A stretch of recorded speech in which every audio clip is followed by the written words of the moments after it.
오늘 강의의 주제는 제6장 교육과 사회평등입니다.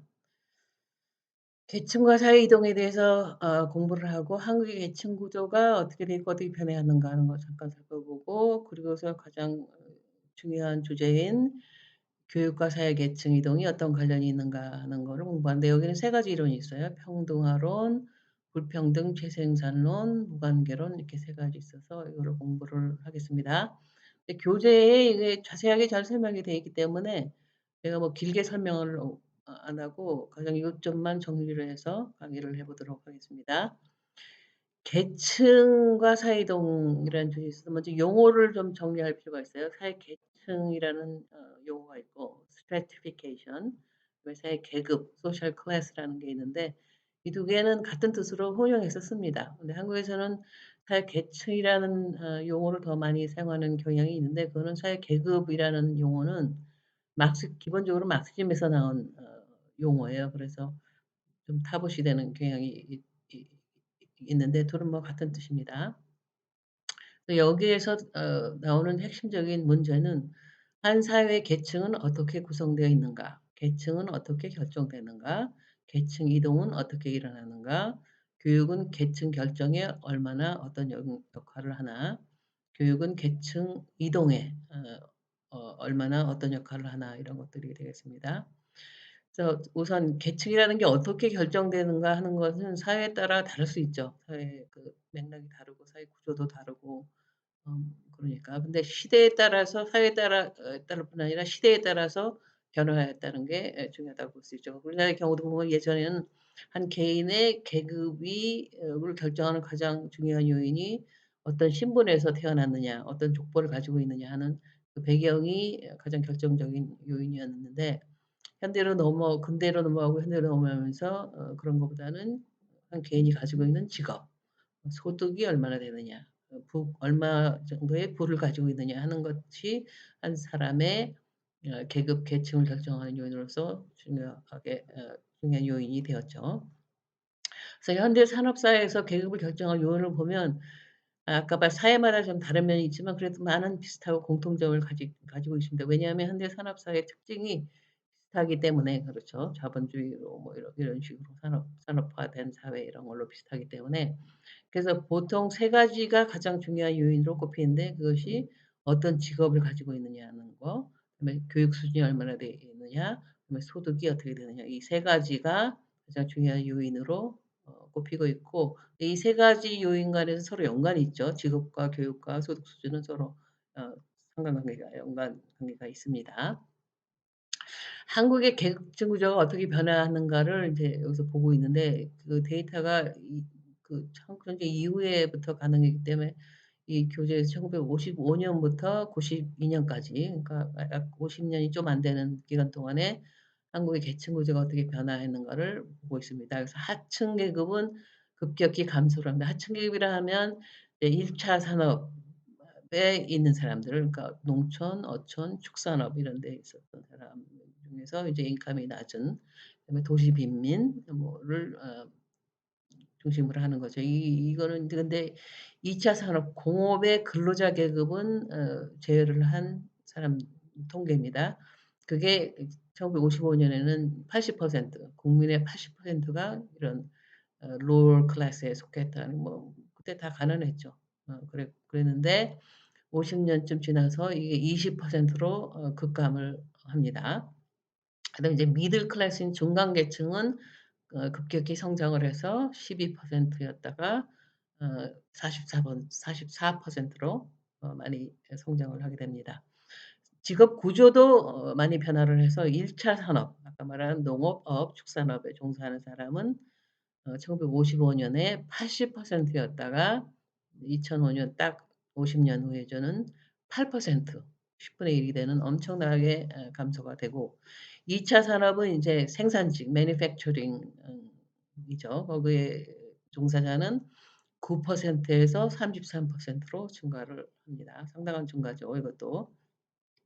그다음에 3차 산업은 이제 소위 말하는 서비스업이라고 불리는 거, 이거는 급증을 해서 11% 밖에 안 됐던 것이 79%로 가장 많은 산업군으로 변하면서 직업 구조가 이렇게 엄청나게 50년 동안에 이제 급변하는 그런 현상을 보였습니다. 그 특징을 보면 중위 직업군, 미들 클래스에 해당되는 직업군들이 많이 증가를 했다는 게 특징이고, 그리고 90 년대 이후에는 인제 상위 직업군, 정문직이 어 대폭 증가하는 그런 특징을 보이면서 급격한 변화가 일어났다는 것이 특징이 되겠습니다. 그래서 한국의 계층 구조를 보면 이제 계층 구조는 크게 보면 이제 삼각형과 마름 모형이 있어요. 삼각형은 위에는 쪼끔이고 부자인 사람들, 상류 계층은 쪼끔이고 중간 계급도 그렇게 많지 않고 많은 사람들이 가난한 그 하류 계층에 속하는 그런 형이 인제 삼각형. 이 굉장히 불평등한, 가난한 사람이 제일 많은 사회니까 그런 형이고, 마름모형은 어 부자도 적고 아주 가난한 사람도 적고 중간 계층이 많은 그런 두툼한 그런 게 마름모형이고, 이 되겠습니다. 그래서 마름모형이 훨씬 더 평등한 거죠. 한국의 계급 구조는 삼각형에서 마름모형으로 변해 왔고, 이거는 평등화 쪽으로 변화한 거를 우리가 알 수 있죠. 이건 뭐 어려운 거 없고. 근데 이제 계층 사이에 간의 소득 격차는 어떻게 변했는가? 계층 구조는 어떻게 변했는데 계층 간의 소득 격차는 어떻게 변화했나를 보면은 어 변화 그 격차가 도리어 세월이 흐르면서 커졌어요. 그래서 다시 말해 평등화 쪽으로 변화했다는 거죠. 근데 이거를 이제 그림으로 설명하면, 이제 우리나라의 계층 구조가 마름모꼴로 되었는데, 처음에는 이렇게 납작한 마름모꼴이었다가 이게 90 년대 이후가 되면서 점점 더 소득 양극화가 생기고 뭐 하청, 비정규직 이런 게 생기면서 소득이 점점 격차가 심해져서 뾰족한 마름모꼴로 되는, 그러니까 이 납작한 거는 중간 계층이 많고 위아래가 적고 그런 거는 똑같은데, 위와 아래의 차이가 그렇게 크지 않은데 이게 점점 커지면서 어 뾰족한 말하면 불평등한 쪽으로 우리 사회가 변해갔다는 거죠. 그것도 뭐 모르는 건 아닐 것 같아요. 그럼 이제 교육이 사회 계층 이동에 어떤 역할을 하나 하는 것이 세 번째 주제입니다. 그래서 사회 계층 이동 소셜 모빌리티는 두 가지 종류가 있어요. 세대 간에 일어나는 사회 계층 모빌리티가 있고, 이거를 intergenerational mobility라고 부르고, 다른 것 종류는 한 세대 안에서 사회 계층이 변할 수도 있죠. 그래서 뭐 상류 계층에서 시작을 했다가 뭐 중간 계층으로 갈 수도 있고, 아니면 중간 계층으로 해서 상중위로 올라갈 수도 있고, 그러니까 한 세대 내에서 한 개인의 사회 계층이 변하는 거, 그걸 보는 게 세대 내 인트라 제너레이셔널 모빌리티에 있습니다. 그래서 근데 교육 연구에서는 어 세대 간, 부모의 세대와 자식 세대 간의 관계, 또는 더 밑의 관계, 이런 의 사회 계층에 치중하는 그런 현상을 보입니다.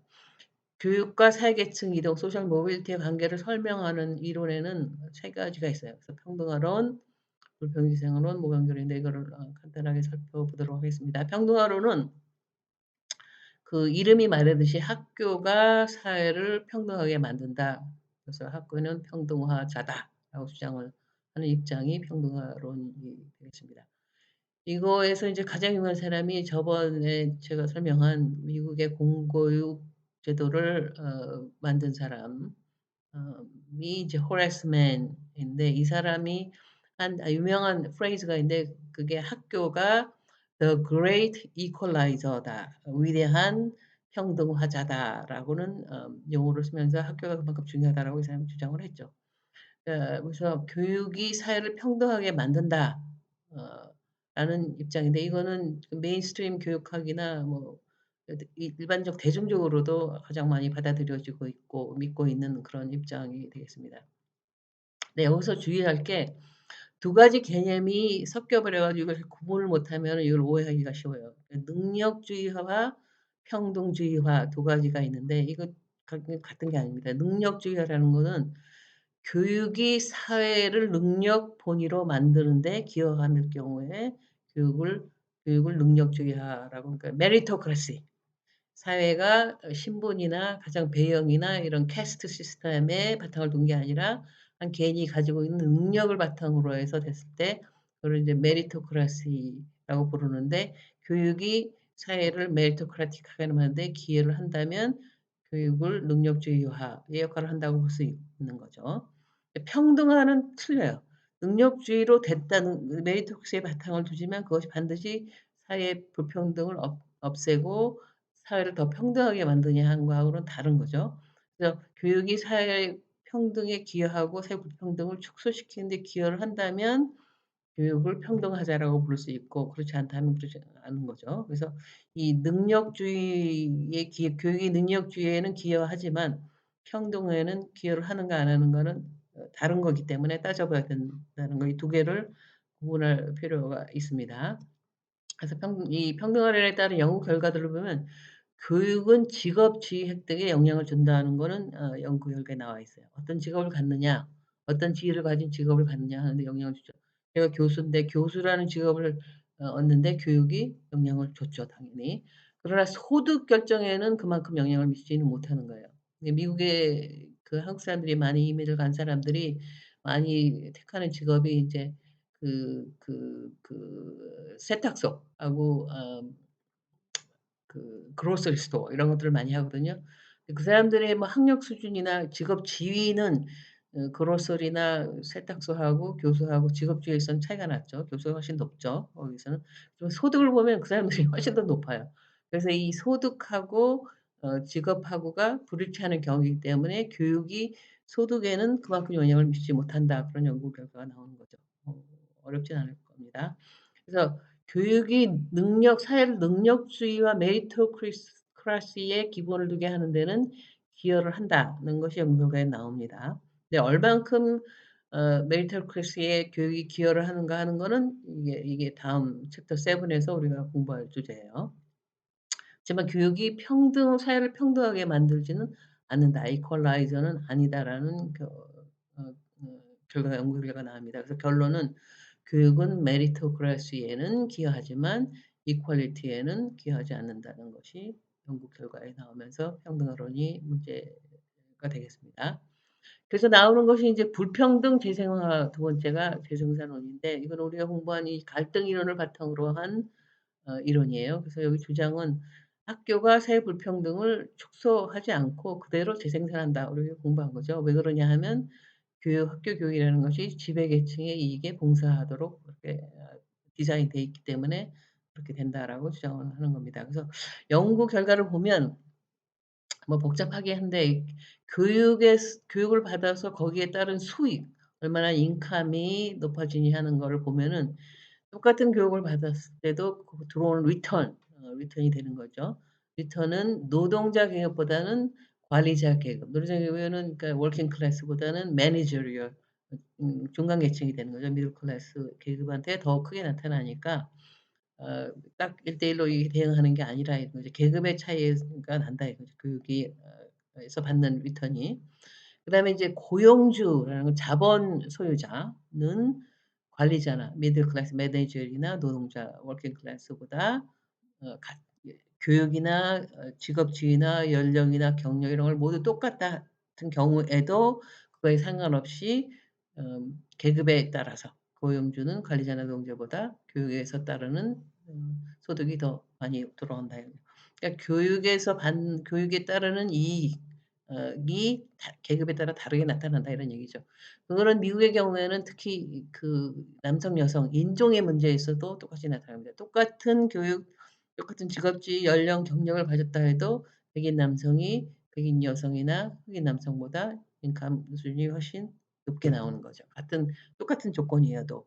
그렇기 때문에 교육이 그 그런 불평등을 축소시키는 데는 문제가 있다는 연구 결과가 나옵니다. 결론은 교육은 가진 자에게는 도움이 되지만 또는 남성에게는 더 도움이 되고 또는 백인한테는 더 도움이 되지만 못 가진 자, 여성, 흑인한테는 그만큼 도움이 되지 않는다. 상대적인 거예요. 도움이 전혀 안 된다는 뜻이 아니라 상대적으로 훨씬 더 틀리다 이런 얘기죠. 따라서 사회를 교육은 이퀄라이저가 아니라는 결론을 내립니다. 여기서 이제 문제점으로 제기되는 것이 너무나 소득의 차이에만 인컴에만 교육의 소득의 차이에 얼마나 영향을 미치냐는 것만 집중을 했기 때문에 경제적인 것만 봤지 그 이외에 무슨 뭐 사회 라든가 사회적이라든가 뭐 심리적이라든가 뭐 개인적이라든가 무슨 뭐 자아 개념이라든가 뭐 행복이라든가 이런 여러 가지 다른 면은 전혀 보지 않았다는 것이 문제로 제시됩니다. 근데 연구에서 이 모든 거를 다 볼 수는 없어요. 그래서 하여튼 그런 게 있고 그다음에 교육의 영향을 지나치게 과다평가한다는 그런 문제점이 제시되는 거예요. 이거는 이제 불평등 재생산 논문뿐만 아니라 앞에 말은 평등화론에 대한 비평이기도 합니다.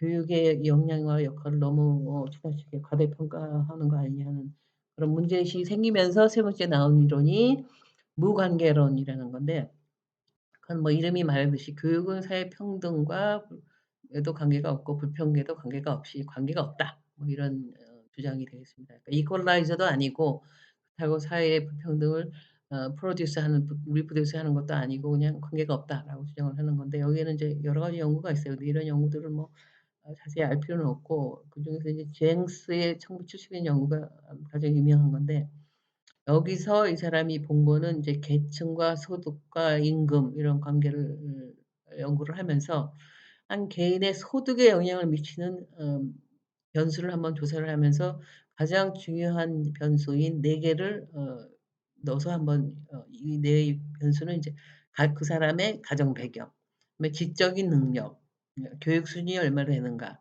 어떤 지위를 가진 직업을 갖는 직업 지위 이렇게 4 가지 요인을 놓고 이것이 소득에 얼마나 영향을 미치냐 하는 거를 연구를 했더니 4 개를 다 합쳤을 때 소득에 영향을 미치는 영향은 어 이 12에서 15% 밖에 안 돼요. 그러니까 우리가 예상했던 것보다 훨씬 낮은 그러니까 다른 것들이 더 많이 작용을 한다는 거죠. 한 개인의 소득에 있어서는 이런 거 이 아닌 다른 것들이 훨씬 더 많은 뭐 럭이 될 수도 있고 여러 가지 다른 것들이 영향을 미치지 이런 것들의 영향은 굉장히 미미하다 하는 것이 따라서 앤더슨의 연구도 비슷하게 나옵니다. 교육의 기회가 확대되어도 사회 불평등을 감소시키지 않는다라는 앤더슨의 연구가 있고 한국도 교육의 기회가 엄청나게 확대가 됐죠. 지난 한 40 년, 50년 동안에 학교가 엄청나게 팽창을 해서 대학 가는 그 퍼센트도 뭐 70%가 넘고 이렇게 됐음에도 불구하고 한국에서도 사회 불평등이 감소되지 않는 도리어 더 커진 확대된 뭐 이런 케이스가 났기 때문에 한국에서도 같은 결과가 나왔다고 합니다. 1981년 연구에 따르면. 그래서 여기서 내리는 결론은 "학교는 사회의 평등, 불평등과 무관하다. 즉 학교는 사회 불평등을 줄이지도 않고 늘리지도 않는다."라는 얘기를 합니다. 여기서 말하는 무관계론이 학교는 사회 불평등이 그러면 무관하니까 관련이 없다고 무관심해야 된다는 주장은 아니고 여기서 말하는 그 초점은 앞에 그 두 이론에서 학교의 역할을 과대평가한 거에 를 지적하면서 그거를 문제시하는 그런 게 여기에 초점이 되겠습니다. 그래서 이걸 조리면 인제 이 챕터에서의 주제는 "교육이 사회 평등에 기여하는가?" 하는 것이 핵심 주제였는데 여기서 논의할 점은 그동안의 많은 연구들이나 교육학은 학교의 역할을 과대평가를 해서 사회 평등에 기여한다라든가 아니면 불평등을 재생된다든가 두 가지 다 좀 과대평가한 그런 경향이 있었다는 게 인제 지적이 되는데 왜 과대평가하는가 하는 거에 대한 논의가 필요합니다. 특히 정치인들이 미국에서는 특히 심한데 정치인들이 교육의 역할이나 교육의 기능을 사회 평등과 관련해서 많이 굉장히 강조를 해서 미국의 대통령은 전부 다 에듀케이션 프레지던트 아닌 사람이 없어요. 공화당, 민주당 상관없이. 그리고 많은 그 대중들도 그리고 교육학자들도 교육이 사회의 평등에 큰 역할을 하는 것처럼 이렇게 과대평가를 하고 사회 문제를 해결하는데 학교가 많은 역할을 하는 걸로 과대평가하는 경향인데 왜 그런가 하는 거에 대한 정확한 인식과 분석이 필요하다는 그런 게 있고 그다음에 여기서 나오는 다른 한 가지 논의점은 '사회 평등에 기여하는 것이 교육의 역할인가?' 하는 문제가 있습니다. '교육의 기본 목적은 그것이 아니지 않는가?' 그러면 다시 말하면 우리가 교육 평등에 대해서 사회 평등에 대해서 교육의 역할을 어떻게 규정해야 되고 무엇을 해야 하고 할 수 있는가 하는 것들을 고려해 볼 수가 있다는 게 논의점이 되겠습니다. 자 여기까지입니다.